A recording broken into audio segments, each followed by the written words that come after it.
이석증의 치료는 정확한 진단과 함께 이석증의 종류를 파악해서 이에 맞는 물리치료, 즉 이석치환술을 약 3일 시행하는 것이 가장 최선의 방법이다 라고 말씀을 드립니다.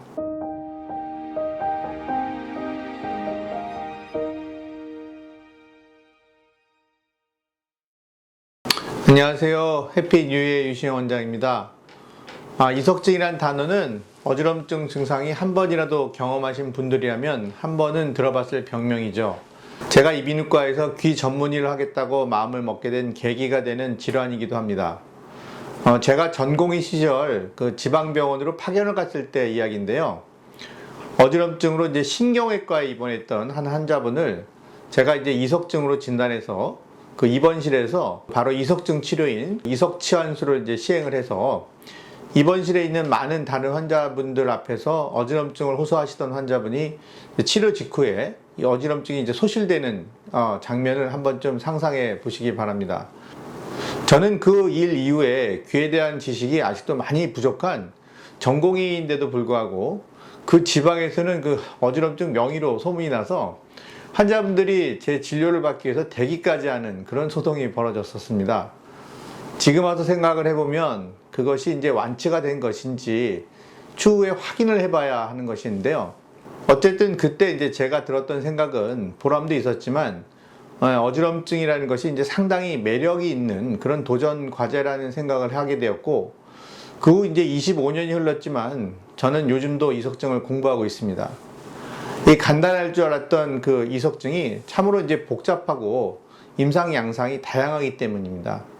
그런데 인터넷이 발달하고 이석증이란 질환이 빈도가 많다 보니 이 이석증에 대한 여러 가지 이제 정확하지 않은 정보들이 이석증 환자분들에게 이제 혼란을 주게 되는 것도 보게 됩니다. 저는 그 귀 전문의로서 이석증에 대한 정확한 정보를 드리기 위해서 그 진단에 이어서 오늘은 치료에 중점을 맞춰서 꼭 알아야 할 내용들을 좀 말씀드리고자 합니다. 이석증의 치료를 간단하게 요약하면 다음과 같습니다. 이석증의 치료는 정확한 진단과 함께 이석증의 종류를 파악해서 이에 맞는 물리치료, 즉 이석치환술을 약 3일 시행하는 것이 가장 최선의 방법이다 라고 말씀을 드립니다. 첫 번째로 물리치료. 우리가 이제 이석정복술 또는 이석치환술이라고 하는 치료입니다.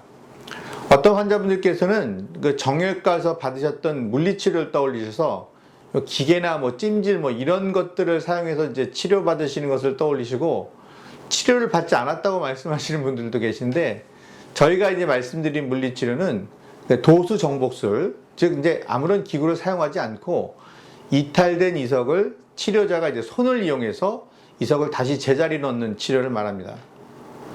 이 치료를 받아야만 하는 것인가에 대한 그 당위성의 문제는 1992년도 이석치환술이 세상에 나왔을 때 이미 검증이 이루어졌습니다. 최초로 발표하신 분의 성함은 이석증 환자분들이라면 한 번쯤은 이제 들어봤을 애플리라는 분인데, 이분이 이제 처음 이 물리치료가 획기적으로 이석증을 치료할 수 있다고 발표하셨을 당시에 동조하지 않는 의사들이 계셨고요. 그 그룹들을 중심으로 이제 실제 이석증 환자분들께 아무런 치료를 하지 않고 기다려 보았을 때 그 결과가 어찌 될 것인가에 대한 그 대조군 연구가 있었습니다. 이 연구 결과는 치료를 하지 않고 기다리기만 한 그룹에서는 가장 길게 이석증이 지속되어 온 환자분들이 2개월까지도 이석증이 낫지 않아서 고생을 하신 반면에 이석치환술을 받으신 분들은 대부분 3일 이내에 완치가 되는 결과가 나옴으로써 이석치환술이 이석증에서는 확실하게 효과가 있다라고 이제 결론이 났었습니다. 두 번째는 그 이석증 종류에 맞는 물리치료 방법입니다. 이석증의 종류는 일반적으로 한 18가지라고 말씀을 드립니다. 그런데 이석증을 지금도 공부하는 이유는 이 이석증이라는 것이 18가지 이상의 경우가 존재하기 때문에 정말 다양한 상황이 발생할 수 있다는 것입니다. 오늘은 이 18가지 종류에 대해서만 말씀을 좀 드리고자 하는데요. 이석치환술이 이탈된 이석을 제자리로 돌려놓는다고 했습니다. 그러면 이석증의 종류가 최소 18가지라고 말씀을 드렸으니 이석증의 치료 종류도 최소 18가지라고 생각하실 수 있으신지요? 그런데 이 간단한 명제인데도 불구하고 이석증은 이렇게만 하면 치료가 된다 라고 하는 동영상이 이 너튜브에 넘쳐납니다. 이 영상들을 보면 후반골이관에서 돌이 굴러다니는 종류의 이석증에 사용되는 가장 대표적인 방법인 애플리법이 마치 모든 이석증을 종류에 관계없이 모두 치료할 수 있는 것처럼 소개가 되어 있거나, 심지어 이제 이석증의 특이 치료가 아니라 이석증에 기인한 시민성 어지럼증 시 처방하는 브렌다너프 운동법이 모든 이석증을 치료할 수 있는 것으로 소개가 되고 있습니다. 정확한 진단에 이어서 정확한 치료가 되지 않게 되면 치료 기간이 길어지는 문제뿐만 아니라 잘못된 방향의 물리치료는 이석을 더 깊이 들어가게 해서 이석증의 치료를 매우 어렵게 만드는 경우를 만든다는 것이죠. 세 번째로 말씀드리고 싶은 것은 치료 기간입니다.